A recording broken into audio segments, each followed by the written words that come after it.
So you might be unconscious of the approval seeking behavior, but what it looks like if you're not aware of this, if you don't have your finger on the pulse of it, is you might be siphoning the energy this function brings because it is a generative function. Extroverted sensing or sensation is a source of a lot of energy if you tap into it in that way. And so one way that an ENTJ can exploit it is through workaholism. Tapping into the energy to do more than is probably good for a person to do, to have this like endless energy to just accomplish. And to some extent, it's a desire for approval from the outside world that you're doing enough.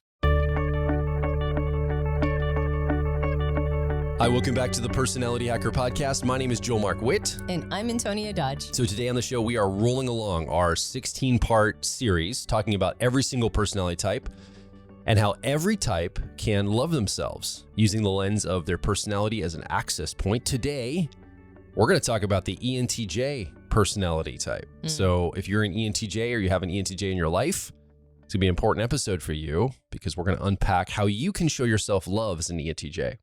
Yeah. I'm noticing that in this series, these episodes are getting longer and longer every episode. Yes. And so I think I'm going to try to turn the franchise around this time. Okay. We'll see what we can do. I think it was ISTP that we most recently recorded. And I think it might be the longest of all of them. And my mea culpa to the ISTPs that it was so long. But we're trying to hit all these marks, right? We're trying to make sure that we bring in all of the content, but I think I'm going to try to make it a little more succinct. Succinct is a good word. Let's do it. Okay. Let's see if we can get it under an hour. So I'll go real quick. The framework we're doing or we're coming from is that, well, several of them. The first step is that we're always trying to send ourselves love. All the time. We're attempting to send ourselves love. And it might be disrupted. The channel of receiving that love from the self might be a little disrupted. So that's the first premise that we're coming from. The second premise is that personality type is a great access point as a channel to give and send ourselves love. And in fact, we're going to talk about the different ways that we can expect from ourselves in that self-love dynamic, because we're actually coming from this, just like if you were in a relationship with somebody else, a romantic partnership, friendship, family member, love is freely given. It's something that you shouldn't have conditions on. Otherwise, it's not really love. If it's conditional, like I'll love you if, and then fill in the blank, well, is that really a free gift of loving someone? But there are conditions inside relationships. Like if you're in an abusive dynamic, if you're in a bad situation, or if you're just not vibing with the person, you don't connect on certain levels, well, it's going to be hard to send and receive love to each other. Even if you want to, even if you really love this person or they love you, if the relationship dynamic is dirty or it's messed up or there's something wrong with it, it's going to be hard for those signals to pass back and forth. So we're approaching it from the same standpoint that you have a relationship with yourself and you shouldn't have to earn love from yourself. It's not like, well, once I get let's pick something that's very stereotypical ENTJ. Once I get my career on track and I've made X number of dollars, again, that's not all ENTJs, it's super stereotype, then I will finally feel like I can love myself. Or once I find the partner that loves me, then I will love myself. Or once I fill in whatever the metric is for you or the narrative is for you. Clearly, that's going to be an exercise in suffering because, nothing's ever going to be perfect. We can't wait for things. We have to be able to send and receive love from ourselves. So what we're going to do today is we're going to look at our car model of personality, and we're going to use this as a framework. It comes from our owner's manual, the ENTJ owner's manual. We're going to pull that out. If you have that a copy of the owner's manual and you have that car model in front of you, you can also find it on our website, personalityhacker.com. Just search for it. Look for that car model, and then you can follow along as we go through the 4 what are called cognitive functions for the ENTJ personality. And we're going to talk about each one of these. They're parts of your mind as an ENTJ, and we're going to talk about the expectations you can have from all 4 of these parts of yourself. And having a proper relationship to each part of yourself opens up the channel for self-love. Right. That was a lot of preamble. You might want to fill in some details, Antonia. It was preamble. We're just making sure, we're hitting all the beats. So to recap what you said, our premise is that we do not earn love from ourselves. Yep. And actually that we're trying to send love to ourselves all the time. We do love ourselves. It's a state of being, but we don't always feel that love that we're trying to send. And it's because we oftentimes set up obstructions so that it's the signal's being sent, but it's not always being received. And as you mentioned, a lot of the reason why is because we set up conditions that may not be reasonable in order for us to receive that love we're trying to send ourselves. And so, a big part of the kind of relationships that succeed with others that we can also set up with our relationship with ourselves is to set proper expectations. So, in a relationship, if you have unreasonably high expectations for your partner, they're going to get demoralized. And so they won't feel like you setting these super high expectations for them is a signal of love. They won't experience it that way. And it's the same thing with ourselves. If we set unreasonably high expectations for ourselves, we're going to be demoralized. And that creates an obstacle or an obstruction to feeling or receiving love. But on the flip side, if we don't have high enough expectations, then the person we're in a relationship with gets disappointed. They think that we don't see them with enough respect, or we don't see them at their potential. Yeah. And that can just as much as having too high of expectations, that can also create an obstruction to receiving love. So it's as you mentioned, we're going to use that concept of cognitive functions as an access point to setting reasonable expectations for ourselves. What are reasonable expectations? Where should we be expecting a lot from ourselves so that we feel a sense of honor and respect and confidence? Yeah. And where should we not be setting too high of expectations? Where should we be setting more reasonable expectations so that we don't become demoralized? Absolutely. And let me give you listening right now a quick framework to follow along, that car model framework. Again, it comes from the ENTJ owner's manual at Personality Hacker, which has what we call the car model. So the 4 letters ENTJ, those 4 letters point to something that is actually your cognitive wiring as an ENTJ. This is how your mind learns information and makes decisions. And the car model is a great metaphor or framework to look at your cognition. So just imagine a 4-passenger car. If your cognition was a 4-passenger car, you have a driver, a co-pilot in the 2 front seats, and right behind them, behind the co-pilot, you have a 10-year-old sitting there, and behind the driver, you have a 3-year-old. So I'm going to go through this very quickly. This is not going to be in full totality. Go get the owner's manual if you want to go deeper into this. And it's a great tool to explore your personality deeper. I'm going to broad brush this just to give you a quick place to follow along. So your driver as an ENTJ is a mental process we call effectiveness, technically called extroverted thinking. It's about getting things done, resource management, asking the question, what works?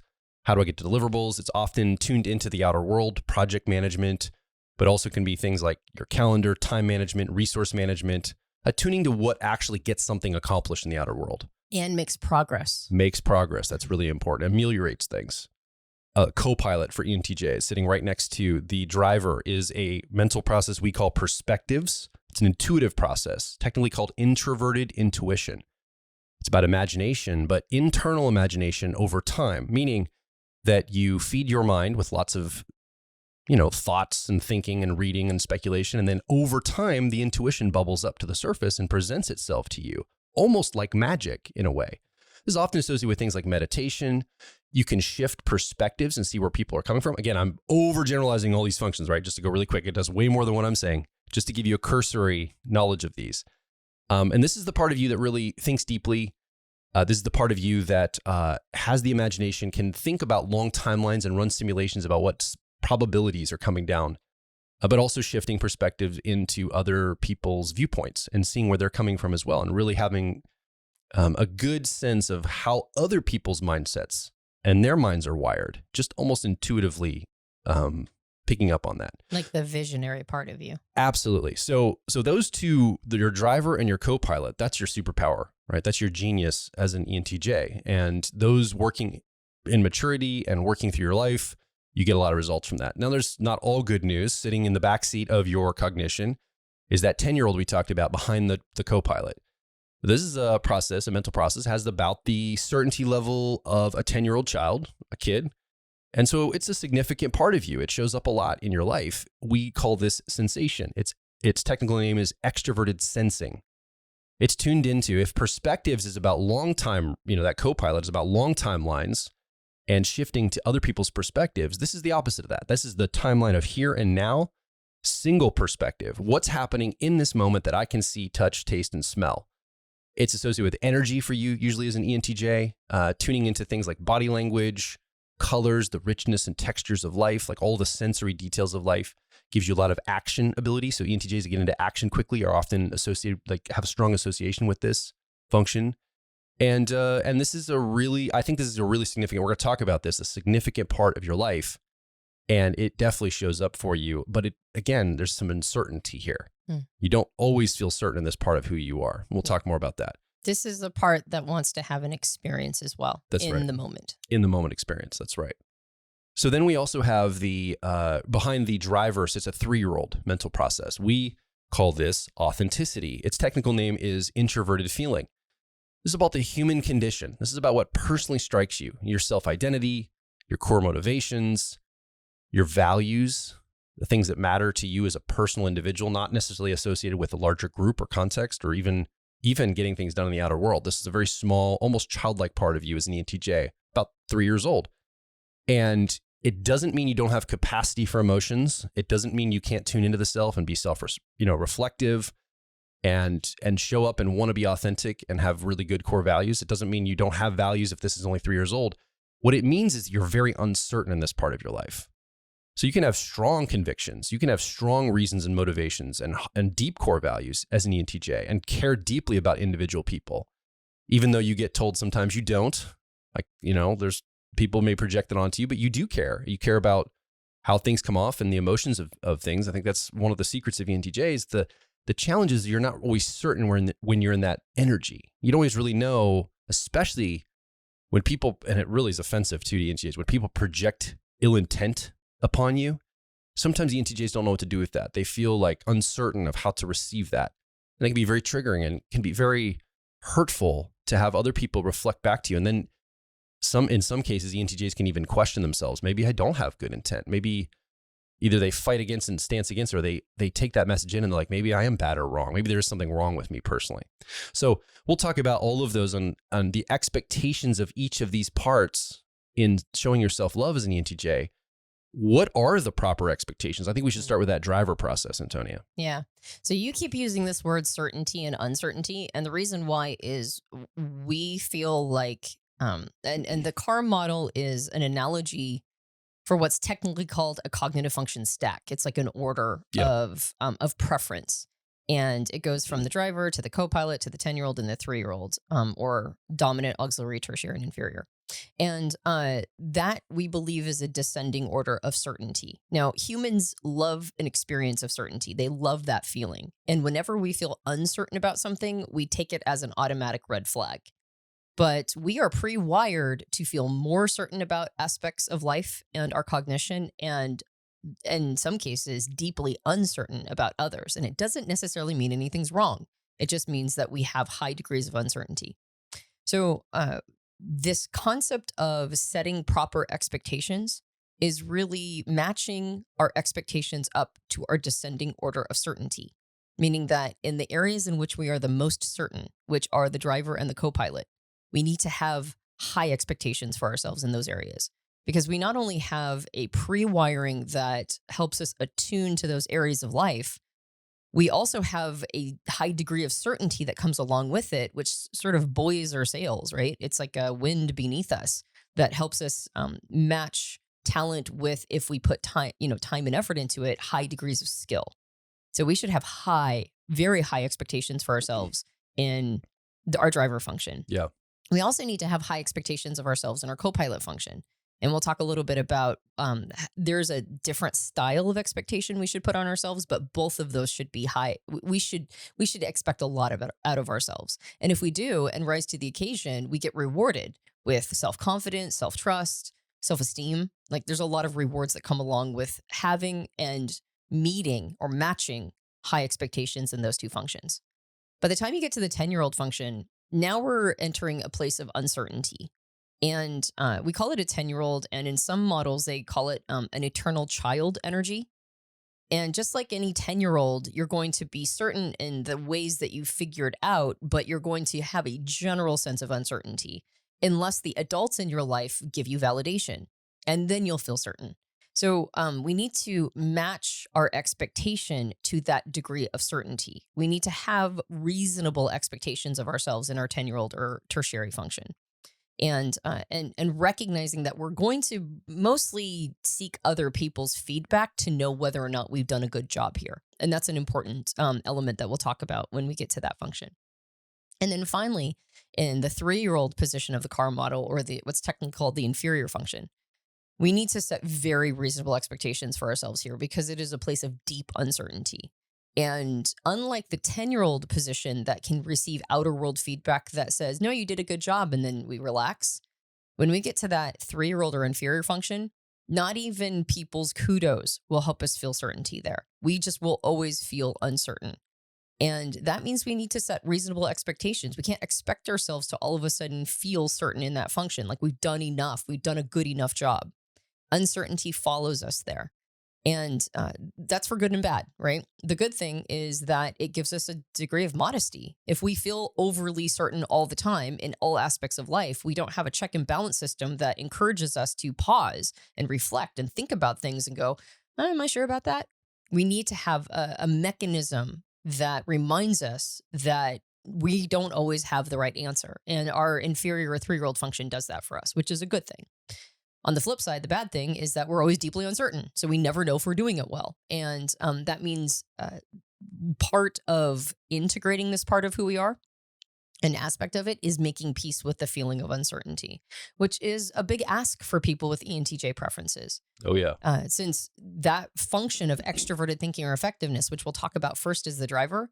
One of the things that's so great about it is it fills an ENTJ with a high degree of confidence that they're doing the right thing because they can metricize it in the outside world. So uncertainty is particularly unsettling for people with ETJ preferences. And that means that they have an extra heavy lift when it comes to integrating or making peace with that 3-year-old function. Yeah. And you talk about that effectiveness as we get into this for ENTJs. Like you said, it's focused on measurements. I would say that a statement that probably resonates with a lot of ENTJs is, if you can't measure it, it doesn't exist, or it can't be managed, right? It's that notion of, I'm trying to apply some kind of outer world measuring stick to everything in my life, right? Everything in my life, if possible, because that's the footing you feel certain in. Yep. So let's talk about that. We can't, again, you want to go a little faster this episode, so we got to pick up the pace if that's what you want to do. We're also going to, by the end of the episode too, we're going to mention a little bit of the rest of us, the other 15 types, what we can learn from ENTJs self-love as well. So stay tuned for that. You're going to learn a lot about ENTJs, and we'll reference that at the end. So effectiveness, let's talk about the high degree of expectation here. I mean, you should probably apply metrics to it as much as you can as an ENTJ. That's a good thing you should be doing, right? Yep, exactly. And one thing I'll note as well in all of this, in this model, is Dr. John Beebe. He came up with a model that indicates that we have what he calls an axis of relating to self and an axis of relating to others. That's too confusing. Just skip that part. Stay with the car model, but this is good too. All right. I don't think this is going to throw people off too much. Okay, good. So the driver function is the first half of the axis of relating to self, which means that this is our relationship to ourself. Our driver function is. And for people with ENTJ preferences, extroverted thinking or effectiveness is a big part of how they see themselves. In some ways, it's who they are. That's right. Right. It's this ability to, to not just metricize, but to get things done and make progress and see results and have impact. Like this is what they bring to the world. This is their gift. And it means that they're going to, just like all of us, overvalue it as a tool. Like it's a hammer and all the world's a nail. And so being able to make things happen and organize and set up systems and have metricizable results and watch progress happen over time. Yeah. This is all, like, to an ENTJ, this is the best way to to experience the world. And that makes sense. But there's good and bad ways of doing that, right? And it doesn't depend on talent, because all ENTJs are going to have a talent for this. It depends on how much time and practice they put into developing skill that goes along with that talent. So there's good ways and bad ways of using this function.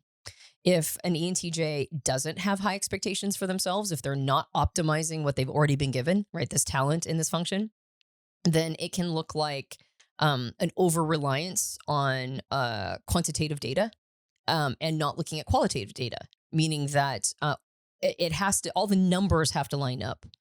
But something that looks good on paper doesn't always roll out in reality, right? Like you kind of have to have that qualitative parts, right? Like how are humans actually responding, reacting to this data?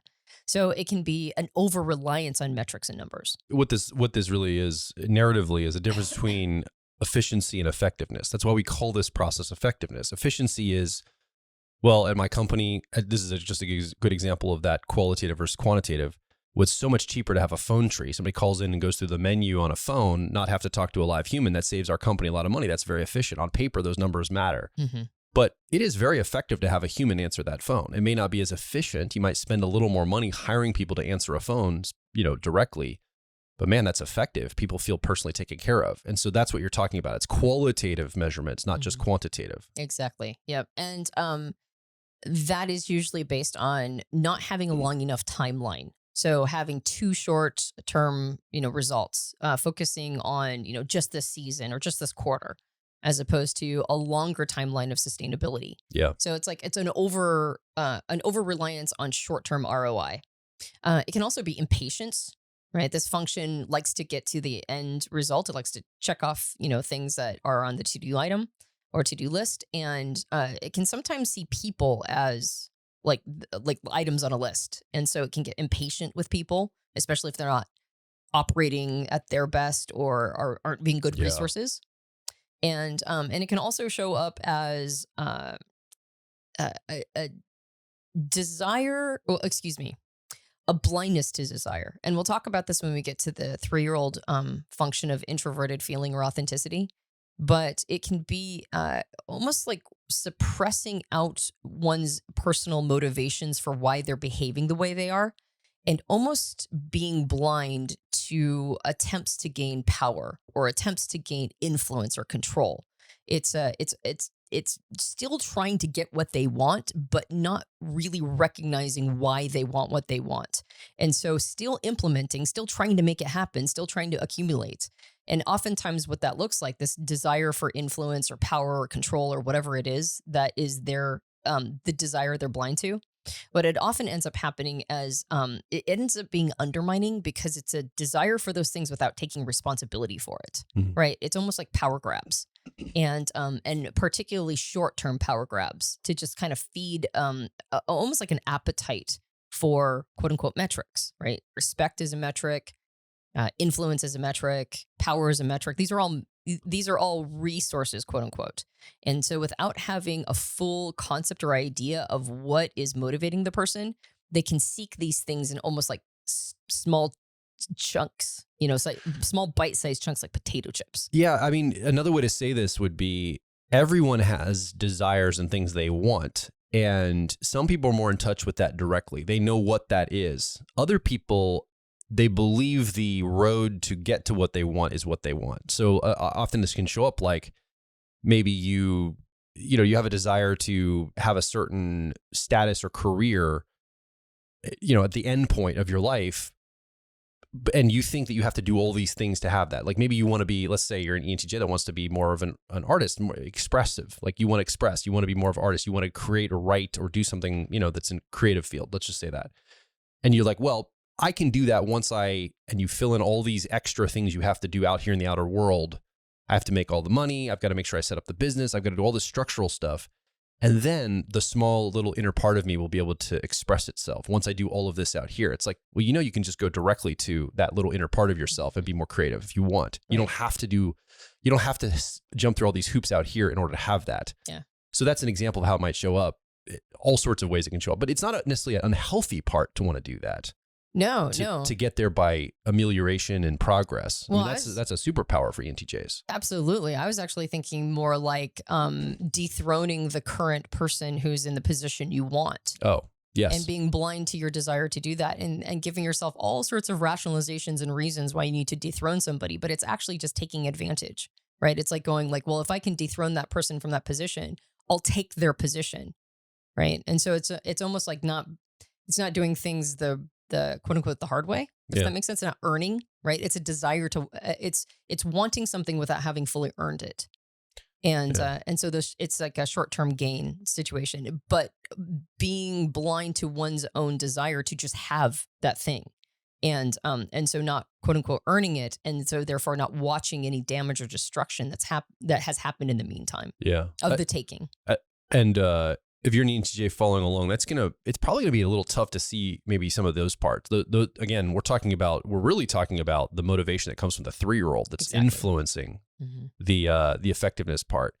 Your experience with effectiveness, like Antonia said, this is the axis of related self. You're gonna, I mean, again, you're talking about some extreme cases maybe of somebody that's maybe very unhealthy, not able to send themselves love. I would also say ENTJs in a lot of ways show up with this contributive to other people.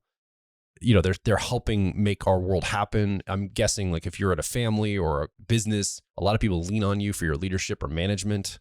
Yep, absolutely. Well, and we haven't talked about having high expectations yet. We're just contrasting it with how it can look if you don't have high expectations. Absolutely. Right. So it's not intended to say that you're a bad person and this is just what's happening.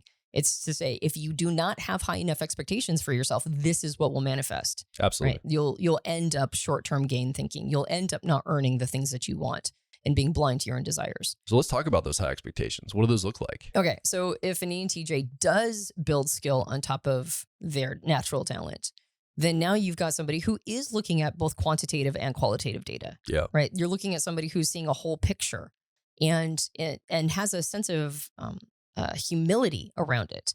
It's an understanding that just because you figured this out one time doesn't mean that you figured it out all times. And so there's a need to improve upon not just getting results, but also improve upon processes and sometimes question assumptions and be willing to bring in new tools, be willing to bring in new things that allow for higher quality decision-making, higher quality leadership, the willingness to expand on what is known, measurable and known, but expand with maybe some softer pieces of information that isn't as specifically metricizable, but is still important. And to be able to take a much bigger picture into account when you're setting up your systems, when you're going for impact, to see the complete impact that your choices are having. And so making much higher quality decisions that earn those things that you want, earn influence, earn power, earn respect, or just earn high quality output, right? Not every ENTJ is hungry for power, but they're all hungry for impact. They all want to make progress. They all want to have something that they have personally accomplished, almost like a thumbprint you've put on the world. And to do things that are in the best interest of more than just themselves. And so if they build these skills of being willing to take in that bigger picture, being willing to be patient with people and processes, be willing to have the qualitative data, then they find themselves earning the things that they want. Yeah. Okay. So an ENTJ that's moving through the world like that is going to open up the channels for self-love to be expressed. So they're going to say, I have high expectations for my driver mental process of effectiveness, extroverted thinking. I'm showing up. I'm slowing the process down. I'm not being impatient. I'm setting up long range situations. I'm ameliorating over time. I'm looking at sustainability and effectiveness, not just quick hits and efficiencies. Right. Maybe collaborating with others. Collaborative. Maybe innovating. Yeah. And so now I'm setting myself up and I'm going, I feel good about who I am because I'm watching this part of me show up really well. And I'm seeing the success from taking the time to set it up properly. And so now an ENTJ in this state has a lot more access for self-love and be able to receive it from themselves. Right. Exactly. We're going to talk about the co-pilot. Okay. So one of the ways it's going to help you as an ENTJ show your self-love and slow that process down is by getting into this co-pilot process of perspectives, right? This is a part of you that can go, wait a second. It isn't just all about efficiencies. There are effective things I can do here. Let me take a moment. Let me zoom way out the 30,000 foot view. Let me look at the situation as an ENTJ. Let me study it. Let me let my intuition go to work and percolate in the background and surface to me ideas and visions of what's possible and what the probabilities are. How will this play out? And here too, we can expect a very high proficiency. There's a lot of capacity for perspectives for ENTJs. I think this is one of the underused resources in your life. You have a resource inside of you right now because this not only has high capacity for giving you great ideas and helping you refine your thoughts and your visions and what you want to do in the world. This part of you can also act as a translator. That other little baby part of you, that 3-year-old we talked about, that's a little vulnerable, maybe uncertain about how you feel about things or your motivations. This is the part of you that's the translator between the best parts, like the most sophisticated parts of you, and the more uncertain parts. So this is a really, really important part of an ENTJ, this perspectives process. And ENTJs that lean into us into this are very powerful, and they have a lot of capacity for self-love. So let's talk about maybe the qualitative difference between low expectations, high expectations for this process. Okay. So if that first function or the driver function is the first half of the axis of relating to self, so it's your relationship with yourself, then this intuitive part, the co-pilot, is half of what's called the axis of relating to others, meaning this is how you contribute to other people. Now, it's also an introverted function, which is very interesting. So how is introverted intuition something that can be used to help others out? Well, as you've mentioned multiple times, this is a function that is insightful. It's a function that switches perspectives, not only to see how other people are experiencing the world and kind of understand what paradigms are coming from, but also to see well into the future. That's a perspective we can take as well. And like you said, run simulations of the most probable outcomes. So it's running simulations in one's mind, in one's imagination, to see outcomes that have not yet happened and to determine what is the most likely, right? Like if this plays out to the end, what is it going to result in?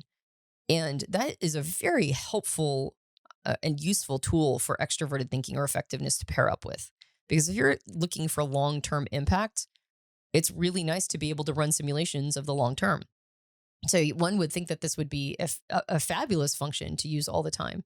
But there can be a tendency to minimize its importance, since it also comes up with information that is the opposite of metrosizable, meaning that this is a function that's also tapped into things like archetypes. It's got a bit of an oracle nature to it. It has it has an element of trust that's necessary because you are playing around with ideas that have not yet happened. And you might be seeing far enough into the future that you don't have hardly any information in the here and now that validates your long-term vision. Like you might be seeing a vision 100 years into the future of technologies that haven't been invented yet. Or you might see long range into the future of relationships that of people you haven't met yet. Does that make sense? It's like, it can get kind of Woo woo. yeah, it can get a little woo, right? It can get a little like, oh, how do I know that? I'm not supposed to know that. And Yeah. so it can get into an area that forces somebody with ENTJ preferences to let go of everything needing to be validated in the here and now and in the world. But it's also a fantastic function for helping somebody see a vision about their future, about their own future. And this is oftentimes how it shows up as the axis of relating to others. So for people with ENTJ preferences, it's not uncommon for them to say that if somebody comes and talks about a problem they're having or that they don't know where they're headed, the ENTJ will sit down and help them make like a 50-year plan for their own life, for that person's life, Yeah. right? They're like, oh, I know exactly what you should be doing. And so they can assist or almost, Dr. John Beebe calls it a parental energy associated with this function. They can almost parent other people by helping them tap into their own inner wisdom. That individual's inner wisdom or a plan for their future or to see potential in them that they don't even see in themselves. They can do that for other people, but sometimes they struggle doing it for themselves. I think they can also do that for organizations and industries. I think that ENTJs have the capacity to tap into, like I'm in the, whatever industry. I'm in that industry and I can see down the road, okay, this is how this is going to all play out. So it's not just for people. You can use this in a lot of ways as an ENTJ. Mm-hmm. Yep, you got that. And so an ENTJ needs to have high expectations for this function. It can't just be something that they call in on as an afterthought or something that they can do if they want to. It's something that real attention should be focused on to develop the skill on top of the talent, particularly since building skill is how an ENTJ taps into how they can use it, not just for other people, but also for themselves. We call it self-parenting. Now, if they don't use it well, if they don't build skill, it can look like pessimism about the future. It can look like catastrophizing. It can end up entering into sort of nihilistic philosophies. Not good nihilism, bad nihilism, like the ones where it's like, well, nothing matters, so I can just take what I want, right? Or a self-serving perspective. It can also not think long enough into the future, and so not really play out a scenario of how things are going to end up, thus allowing an ENTJ to rationalize or justify decisions that they really shouldn't be making. And it can also lead to some tunnel vision, as opposed to expanding to different perspectives. If an ENTJ does not build skill here, they'll find a perspective they like and stick with it, and it will give them tunnel vision about the future. And so they, as opposed to doing what the function's supposed to be doing, which is taking a lot of different pieces of information into account, seeing a bigger vision inside, taking into account many different perspectives, and allowing an ENTJ to experience compassion for others. Since the intuition that they use helps them, if they give themselves the time, really understand what's going on for another person.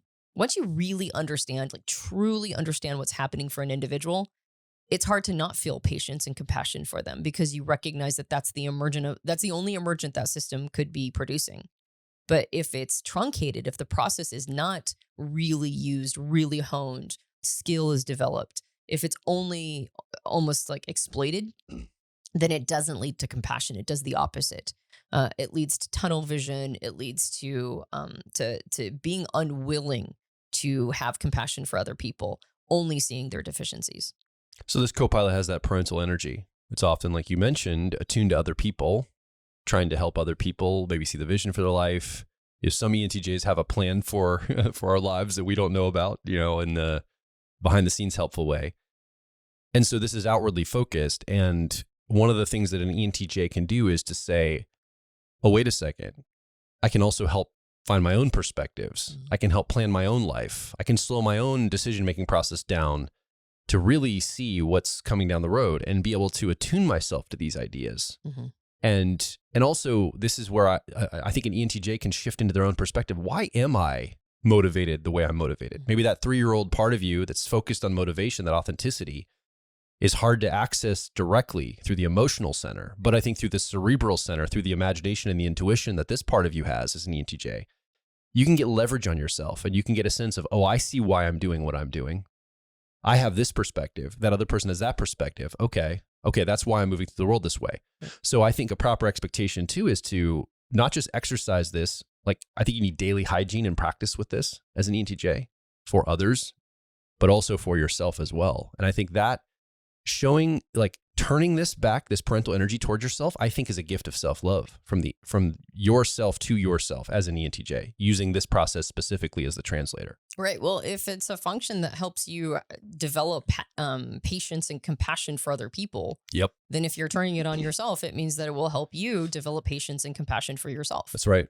Yeah. And create understanding for the self. Mm-hmm. Exactly. And so you can see how really optimizing these first two functions, extroverted thinking or effectiveness, to have better impact, right? Higher quality impact, longer range impact, and truly make progress, coupled with a function that helps you understand the long-term implications of the actions you're taking, and then have compassion and patience with those processes. You could see how both of those things, when they're well developed, help you to experience the love you're trying to send to yourself. You're not truncating that love. You're not disrupting the signal by being impatient with yourself, trying to get short-term gains, ending up taking actions that maybe weren't in anybody's best interest, including yourself, but you only found that out later. Like, those are all obstructions. They undermine our self-confidence. Not to say that we learn from mistakes, obviously, and we want to give ourselves space to make mistakes. But what are the mistakes we're making over and over again? Yeah. And developing and having high expectations for both of these functions help us learn the right lessons from our mistakes. Yeah. Okay, let's talk about the 10-year-old. Mm-hmm. So sitting right behind the co-pilot is a 10-year-old process we call sensation.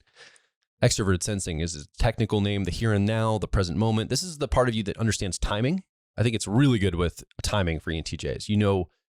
This part of you helps you spot opportunities. And if the visionary part of you, that co-pilot, you can see long range, well, maybe you don't always know the time that long range is going to happen. This part of you is more tuned into the seasonality of things, more the here and now.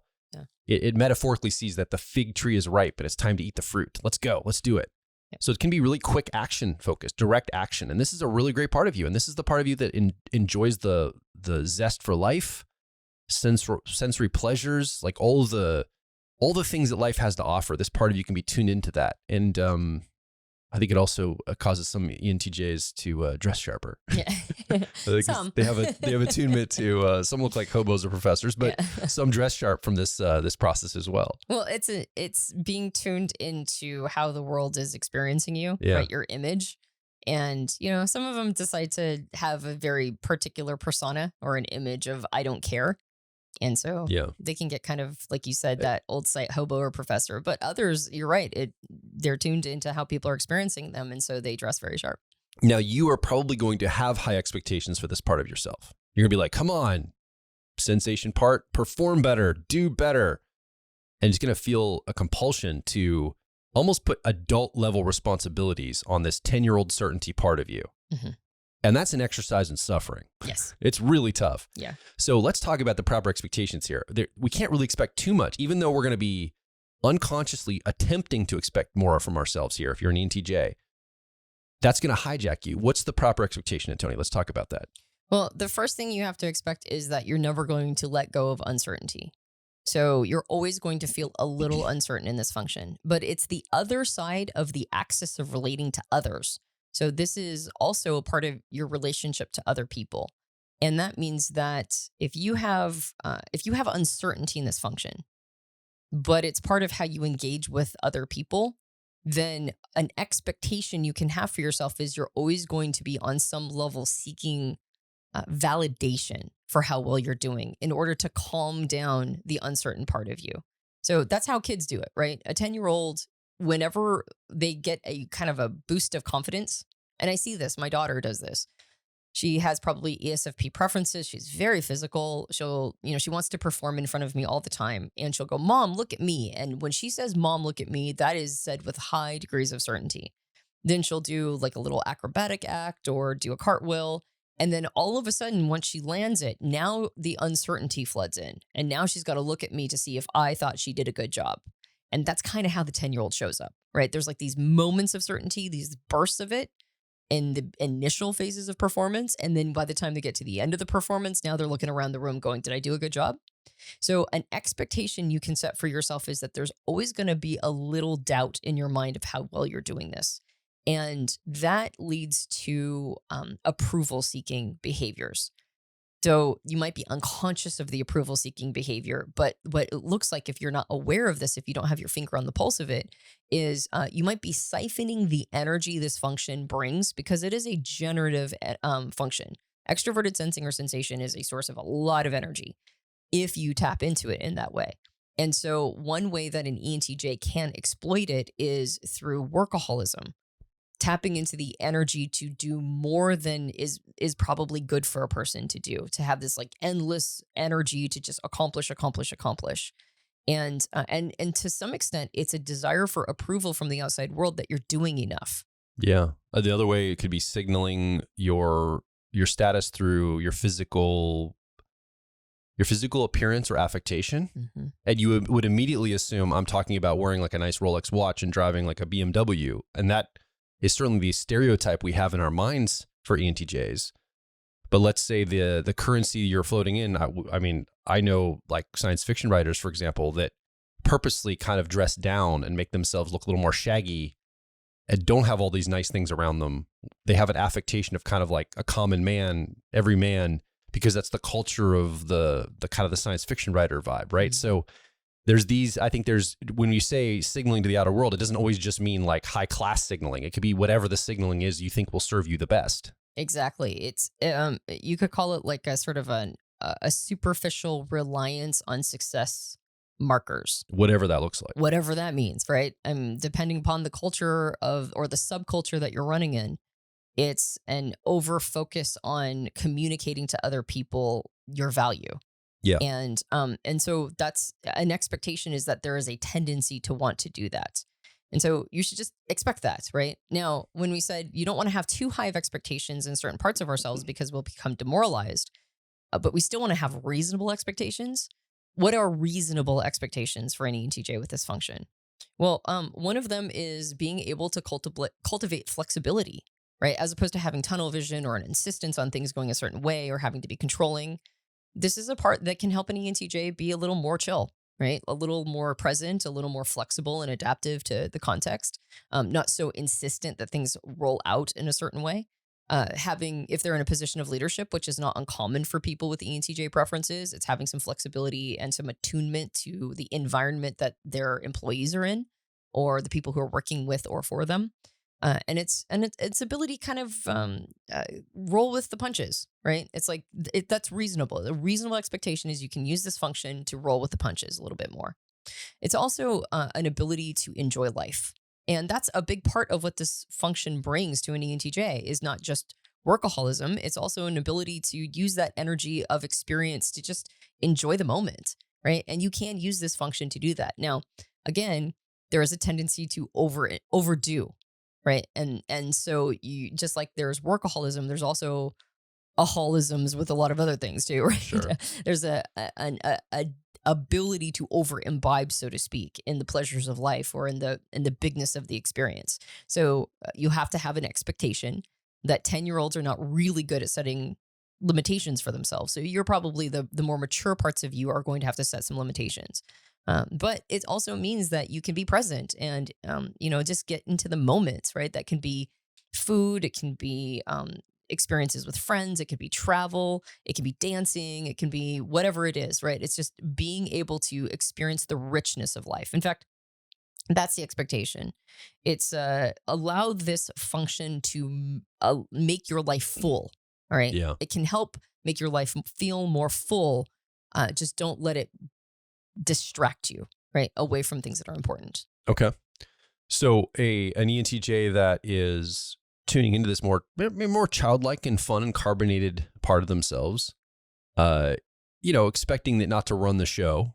If this part of you is kind of running the show and you're chasing after it and it's indulging and you feel like it's a little bit, I don't know, out of control is the right word, but you feel like you've got to keep kind of chasing it around because it's got its pleasures attuned to. Right. It's gonna be hard for you to feel. You're gonna feel like you're undermining yourself all the time. I think this is where you're gonna feel like, man, I can't get myself together here. I always feel like I'm chasing after this part. All these loops I'm opening, all these things I'm doing. I just feel like I'm not myself, and I don't feel like I'm making traction.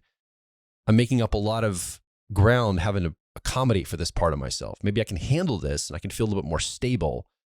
And I feel like I'm on better footing. And I think that's going to open with that channel of self-love. I think that's how it shows up. Yeah. Well, and also, and once we pop to the 3-year-old function, which I think we're ready to do in just a moment, of introverted feeling or authenticity, one way that the 10-year-old of extroverted sensing or sensation can be undermining is by allowing an ENTJ to be highly avoidant of whatever feelings, inconvenient feelings are coming up or inconvenient truths are coming out of that 3-year-old function. Yeah. So again, fullness of life, a fullness of a rich experience can be expected, but also you need to mitigate the avoidant behaviors that also come up here. So that, because we all know that avoidance is a coping mechanism, and a lot of times those coping mechanisms can be very undermining to self-love. Yeah. Let's talk about that 3-year-old. Authenticity, introverted feeling. I think this shows up for ENTJs the most when they're having bad intent projected onto them. That's probably the time you can see this clearly for yourself is when somebody says, well, you're motivated for, and they fill in something that you know for certain. You're like, that's not my motivation. Like, yeah. And you can even agree with them. You're like, you could shift perspective using that perspectives process. Your co-pilot say, okay, I could see based on the evidence of what I did and what I tried to do out here in the outer world, I could see maybe why you have that perspective. But if only you knew me, you knew the real me, you would understand that I did this from a good place. I didn't do this to hurt anyone. I didn't do this. And I think fill in the blank of whatever the subject matter is. I think that's a common experience that ENTJs have at moments in their life where they feel like they have to prove themselves that they're not ill-intended. They're genuinely intended well toward people, toward this project, toward the outcome.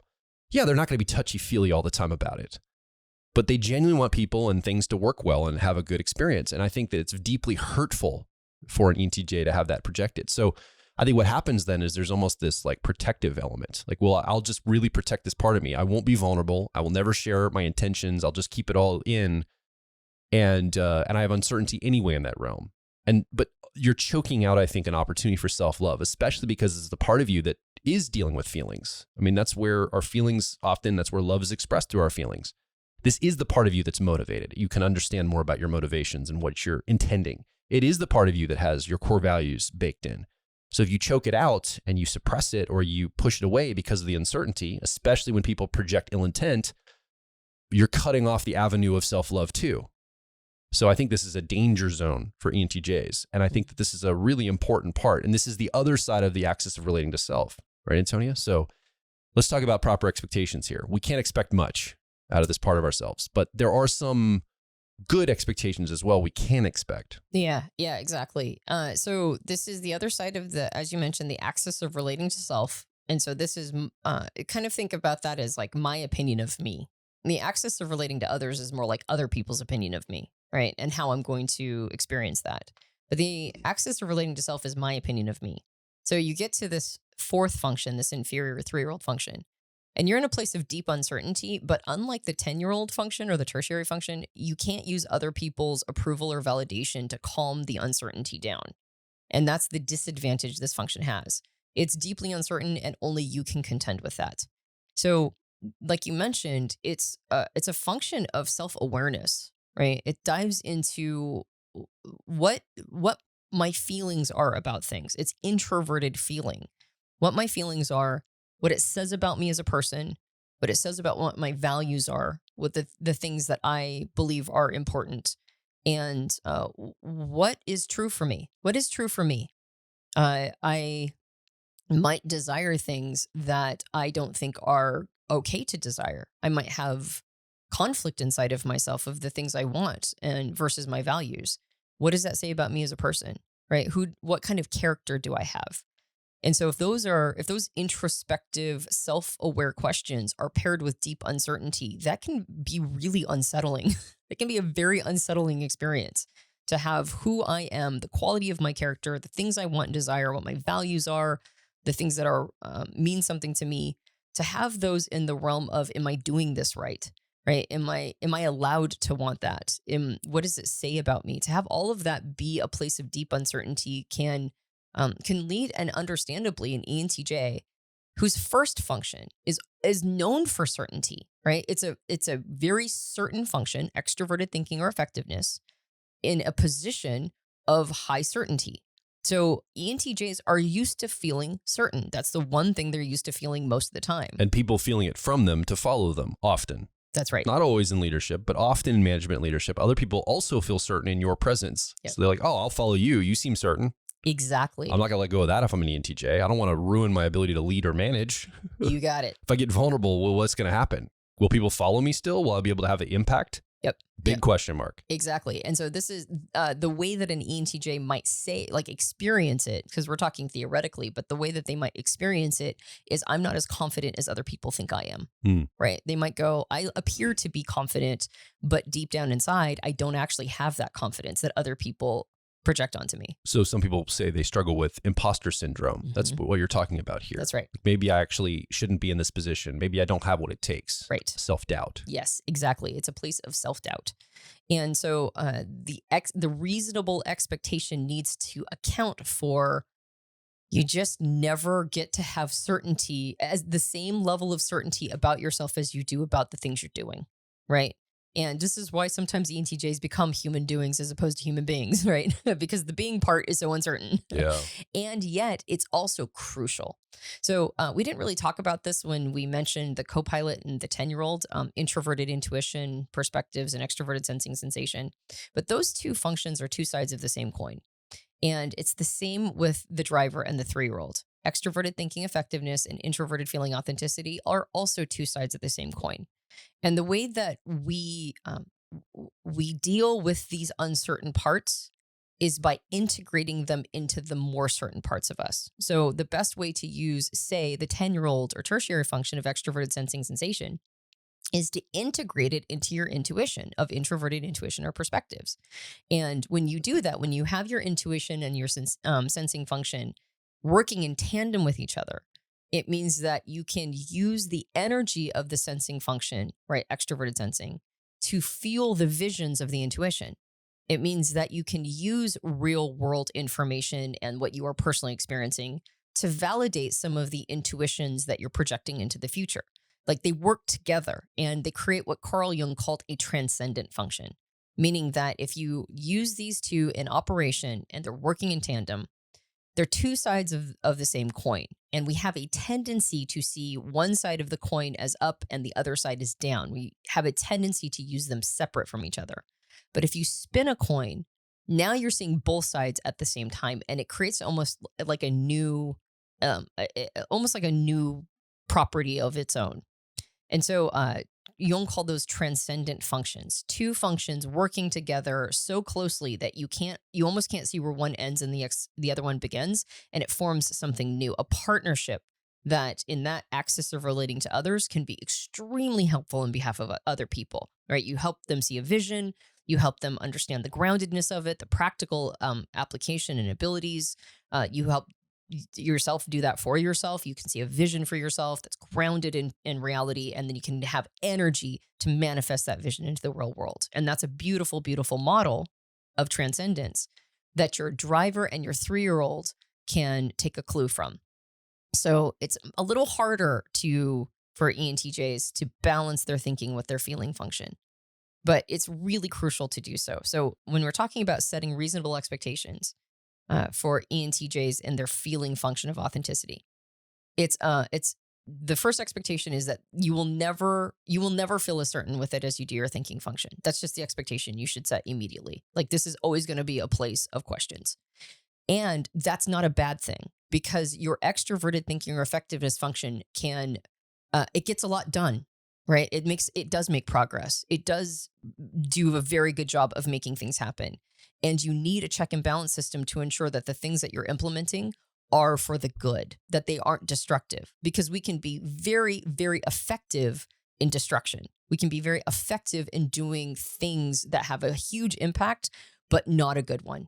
I think of Manhattan Island putting the freeways in the 1960s or 70s. They put freeways around the outside edge of Manhattan Island in New York. Beautiful green space along the riverbanks.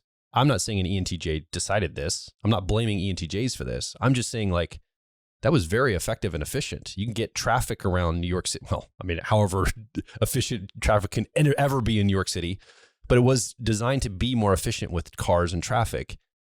But at what cost? It kind of ruined the quality of life, I think, on Manhattan Island, right? When you built the highway system that way. So I think that's what you're speaking to, is what are you being effective for? And you would say, well, that's not really destructive. I mean, it is destructive in one way, but it's also building in another way. So there's trade-offs. And that's where that perspectives process yet again comes in to help you make judicious decisions on those things. Well, it does. But you also need to integrate the feeling function. True. Right? It's not just pairing it with intuition. You need to make sure that the decisions you're making are in alignment with your values and who you are as a person, your character. So a reasonable expectation for this function is that you can have some self-awareness. You can be in touch with those parts of who you are, your personal values, that you can have self-awareness. Now, another part of that expectation, though, is it's slow. And you have to be patient with it. It's a function that is a process, not a result. Who am I as a person is a process that I discover over the course of my entire life. Yeah. And so it will always be updating. It will always be giving you new information. It will always be telling you things that might feel contradictory.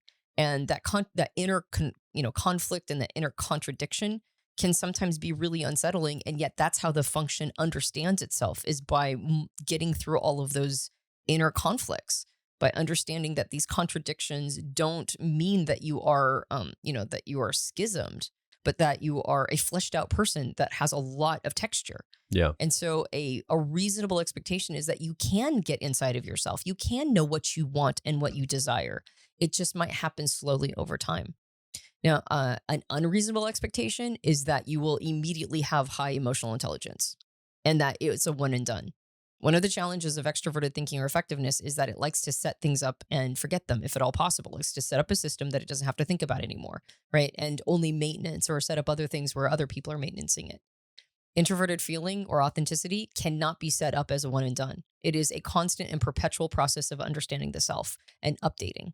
And so you have to be patient with it. You can't immediately conquer, just like your ENTJs are usually good at conquering skills, skill development, doing a good job, like figuring things out quickly, fantastic problem solvers. And sometimes they want to transfer that ability to the feeling component.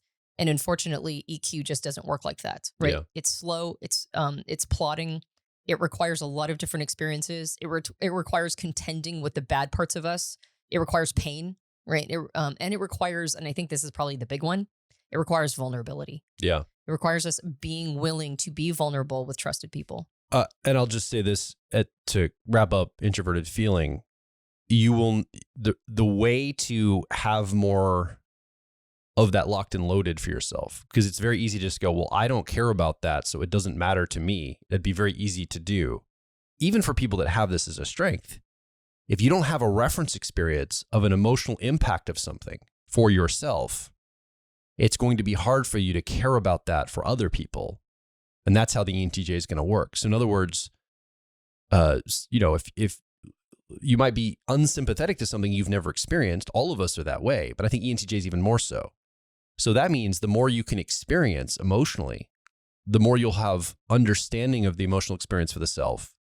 And that'll create more empathy and it'll slow the process down. You'll understand other people at their human experience too, but you'll only understand if you've had the experience for yourself first. Yep. Otherwise, you're just kind of perspective shifting. But if you truly have the experience, the full emotional weight of it, requiring vulnerability, requiring to be a little bit more open to those experiences, now you're going to have a more understanding of humanity writ large, because what's deeply personal for you will be more universal for others. Because I think that's the one thing that ENTJ is like, that's what's required, and it's going to be something you don't want to pursue, those experiences. Yeah. Well, it's sometimes ENTJs have this high expectation of like perfect values alignment. Mm-hmm. And if anybody, themselves including, if they aren't perfectly in alignment with their values, then an ENTJ might just cast them off, right? Or just or beat themselves up, or whatever it is, whatever the impatience and this desire for perfection. Yeah. And so it's important for an ENTJ to not have a values alignment ideal, right? In fact, making this as human as possible, like not having idealism in this function, is really important to integrate it. Yeah. And then to be able to, again, this is the axis of relating to self. So this is going to be how they see themselves, more so than other people. But if somebody else doesn't have perfect values alignment, they might write them off because it's reflecting back their fear about themselves. Yeah. Right. They might be projecting their own insecurities of the fact that they're not an ideal. They might be projecting that onto others and not wanting to see it. And so it's important for an ENTJ to forgive themselves for their imperfections, to forgive themselves for being somebody who kind of does shitty things sometimes, right? Because they're humans. So the more human they can, and humanizing they can make this function, the more they can integrate it into their extroverted thinking or effectiveness. And again, make a transcendent function, a function that does the best they can with what they know about themselves, taking in all of that qualitative data, right? How humans actually behave in the world, not just what's good on paper, being realistic, and then making decisions about the impact they want to make and the progress they want to make with all of that understanding about themselves and others. Okay, so let's talk about the other 15 types. What can we learn from ENTJs around self-love? Quick recap. We talked about the ENTJ and the car model of effectiveness, driver, co-pilot perspectives, 10-year-old sensation, and 3-year-old authenticity. We talked about having proper expectations for each of those. High expectations for the driver, moderate expectations for the co-pilot, very moderate or really not a lot of expectations for the two backseat functions, the 10-year-old or 3-year-old. I mean, we went in depth in all of that. I'm just recapping that the front part of your car is where you can expect a lot. Let's tune into, though, that 3-year-old process for ENTJs, because I think really there is where we can learn a little bit about self-love. I mentioned about an ENTJ who is getting reference experiences, emotional reference experiences. You know, we know an ENTJ who wanted to really train themselves in sympathy and empathy. And they spent a lot of time going into children's hospitals to just be with people that were in pretty tough emotional and physical situations. And they were tuned to this to be able to train themselves to have more of a sense, okay, I have a feeling now, not just a perspective of what that must be like, but a deep feeling, a reference experience of the human suffering and the human condition in this scenario. And this person, this ENTJ, reports that was really helpful for them to build a little bit of that empathy for other people. Yeah, they said it changed their lives. Yeah. They were never the same after. And I think that's the kind of thing we're talking about. Is it's easy. I mean, you know that exists. You know that there's human suffering, And we can abstract it and we can understand it in like almost like numbers and metrics and symbols and all of these things, even archetypes. We can have understanding of all of it. And understanding is a little different than reference experience. I think emotional reference experience is so powerful because now that ENTJ, let's say somebody at work, they normally would just push their employees or something as a manager. Again, that's the stereotype. They would say, you know what? I've had some reference experiences emotionally that there's humans that go through things. I felt the emotion of it, that this is something maybe beyond the effective thing I need to have happen now, or the efficient thing I need to have happen now. And so they've opened themselves up by being vulnerable to these emotions. And I think that is, I think that we could call that selective vulnerability. I think this idea of, and even in leadership or management, sharing a little bit about some of your insecurity or some of the vulnerable parts of yourself goes a long way with other humans. It casts this forward into other humans. And by the way, I just want to make a comment real quick.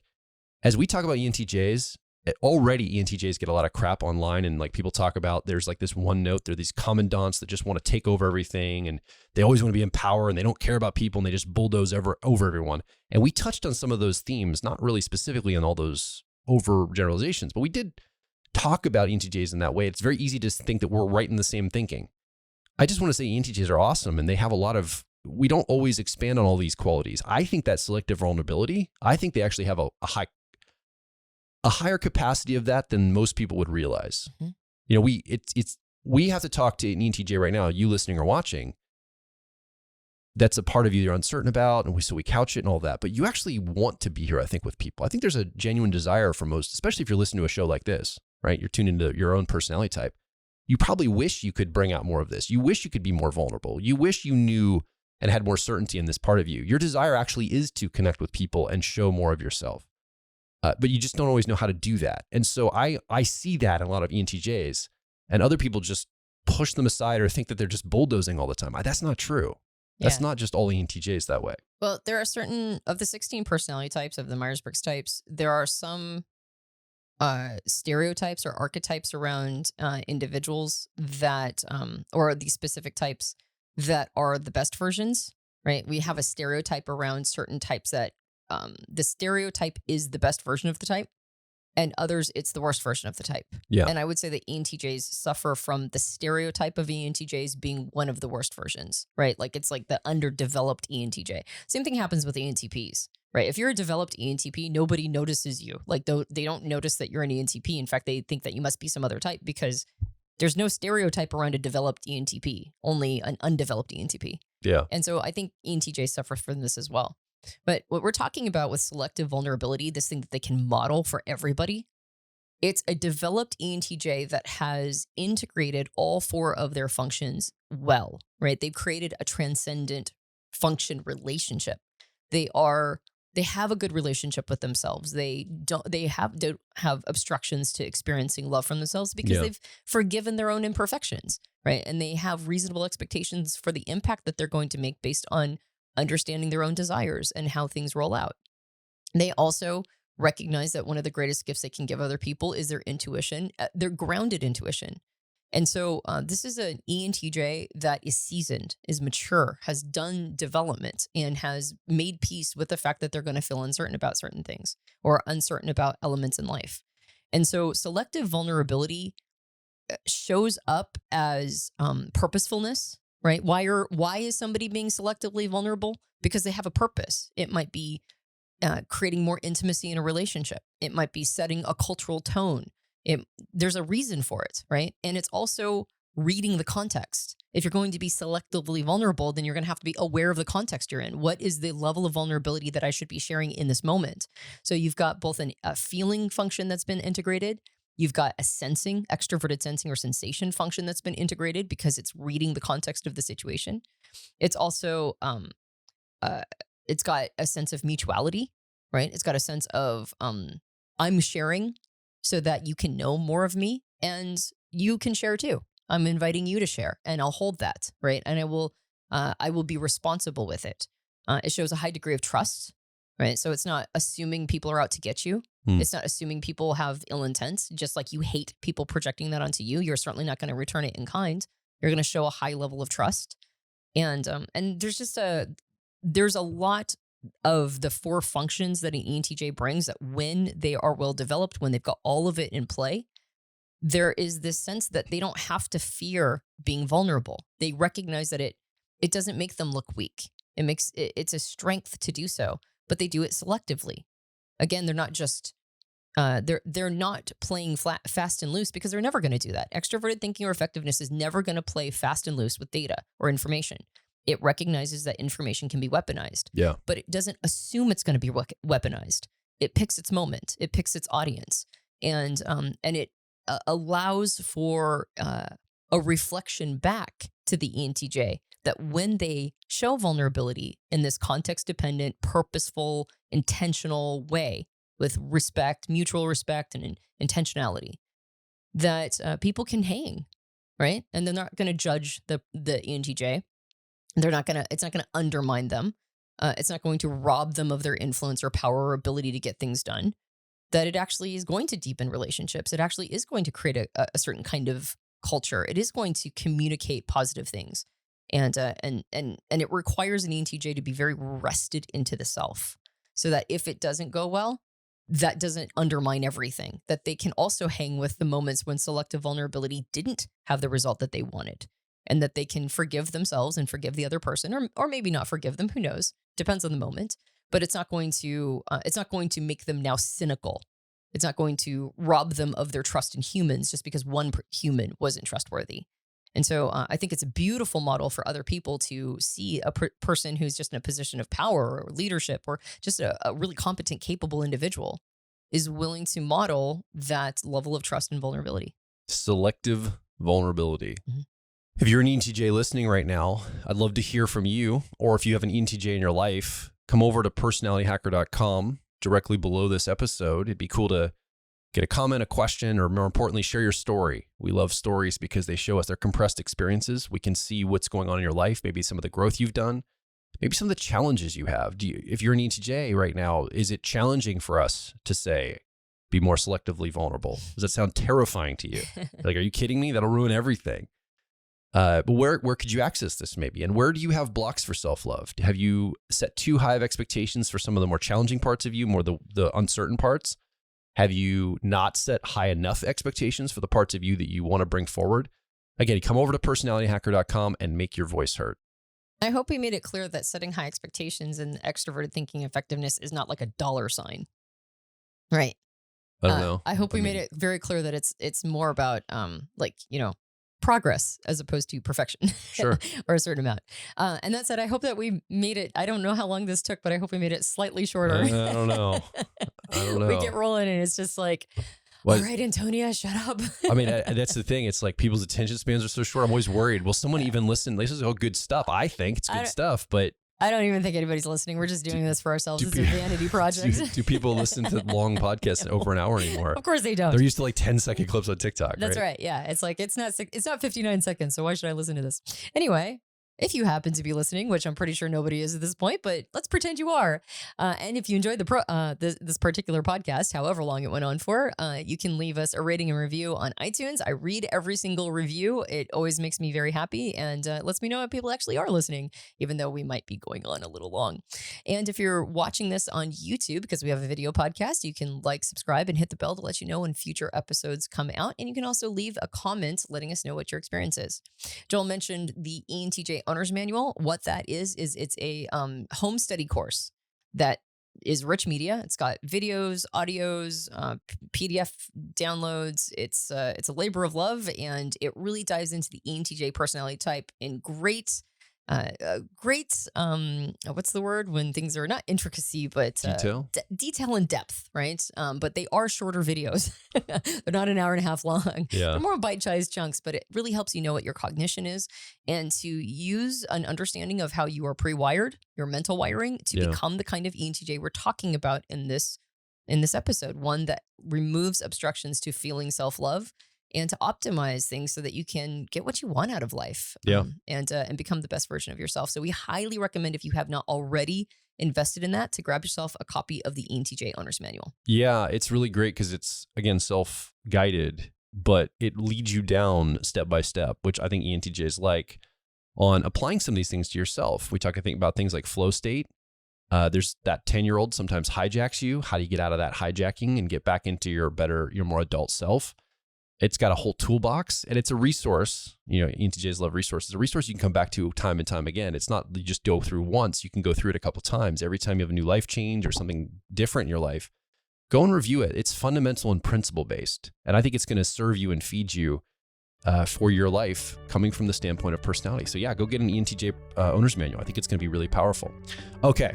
I think we've done all the things, all the preambles, but the closeout, the post-ambles. Thank you so much for being with us this week, whether you're an ENTJ or not. My name is Joel Mark Witt. And I'm Antonia Dodge. And we'll talk with you on the next Personality Hacker Podcast.